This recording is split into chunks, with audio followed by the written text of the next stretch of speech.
টলিপাড়ায় পরিচিত মুখ পার্নো মিত্র।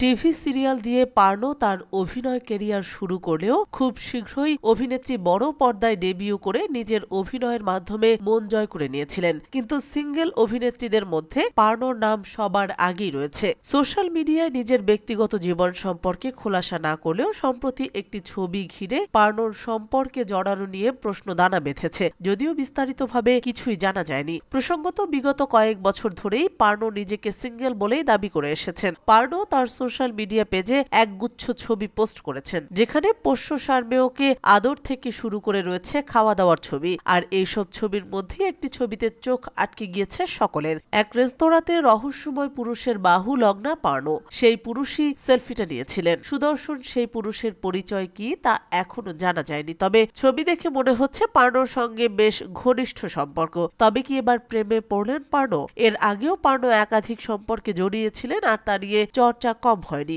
রাইমা সেনের মাধ্যমেই পার্নোর জীবনে একসময় প্রেম এসেছিল। ইন্ডাস্ট্রি সূত্রের খবর, পার্নোর প্রেমিকের নাম ছিল রনি দেব। তিনি এক রাজনৈতিক পরিবারের সন্তান। রাইমা ও রনির দীর্ঘদিনের বন্ধুত্ব বলে জানা যায়। সেই সূত্র ধরেই পার্নোর সঙ্গে রনির পরিচয় হয়। রনি পেশায় হোটেল ব্যবসায়ী। 2018 সালের দুর্গাপুজো থেকে রনি ও পার্নোর ঘনিষ্ঠতা বাড়ে। শহরের একাধিক জায়গায় সেই সময় দুজনকে একসঙ্গে দেখা যাচ্ছিল, তবে হঠাৎই সেই সম্পর্ক ভেঙে যায়। এর আগে পার্নোর সঙ্গে নাম জড়ায় পরিচালক মৈনাক ভৌমিকেরও, কিন্তু তারা বরাবরই তাদের ভালো বন্ধু বলেই দাবি করে এসেছেন। এরপর অবশ্য পার্নোর নাম আর কারোর সঙ্গে জড়ায়নি। নিজের ক্যারিয়ারের দিকেই এখন মনোযোগ দিয়েছেন তিনি। 2007 সালে অভিনয় জীবন শুরু করেছিলেন পার্নো। টিভির পর্দায় সম্প্রচারিত খেলা ধারাবাহিকে তাকে ইন্দিরার চরিত্রে প্রথম দেখা যায়।